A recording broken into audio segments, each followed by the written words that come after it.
launched my own electrolyte drink. It's called Blue. বিতর্ক যেন পিছু ছাড়ছে না দেশের জনপ্রিয় কন্টেন্ট ক্রিয়েটর ইফতেখার রাফসান ওরফে রাফসান দা ছোট ভাইয়ের এবার অনুমোদনহীন ব্লু ড্রিঙ্কস বাজারজাত করায় তার বিরুদ্ধে গ্রেফতারি পরোয়ানা জারি করা হয়েছে।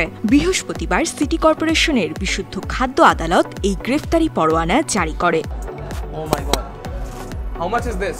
এর আগে ব্লু ড্রিঙ্কস পানীয়টি অনুমোদনহীন দাবি করে বিশুদ্ধ খাদ্য আদালতে আবেদন করেন নিরাপদ খাদ্য কর্তৃপক্ষের খাদ্য পরিদর্শক মোহাম্মদ কামরুল হোসেন। আবেদনে তিনি বলেন, ব্লু এর কোনো অনুমোদন নেই, এমনকি ওষুধ প্রশাসনও জানে না এটা ওষুধ নাকি পানীয়।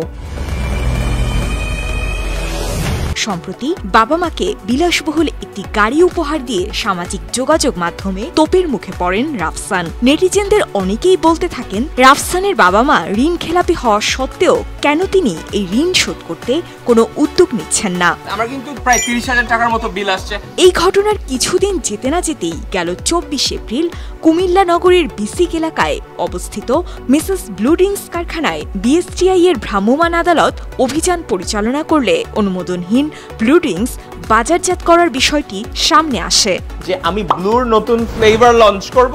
তবে গ্রেফতারি পরোয়ানার বিষয়ে এখনো কোনো প্রতিক্রিয়া জানাননি রাফসান। 2017 সাল থেকে নিয়মিত ফুড ব্লগিং করে আসছেন তিনি। এক সাইড অফ দ্য স্টোরি জেনে কখনো এটা বলতে পারেন না। কখনো লুঙ্গি পরে দামি রেস্তোরাঁয় খেতে যেয়ে, কখনো ভয়াবহ তাপপ্রবাহের সময় 10 লাখ গাছ লাগানোর ঘোষণা দিয়ে, আবার কখনো ভক্তদের দামি আইফোন গিফট করে আলোচিত হয়েছেন এই কন্টেন্ট ক্রিয়েটর।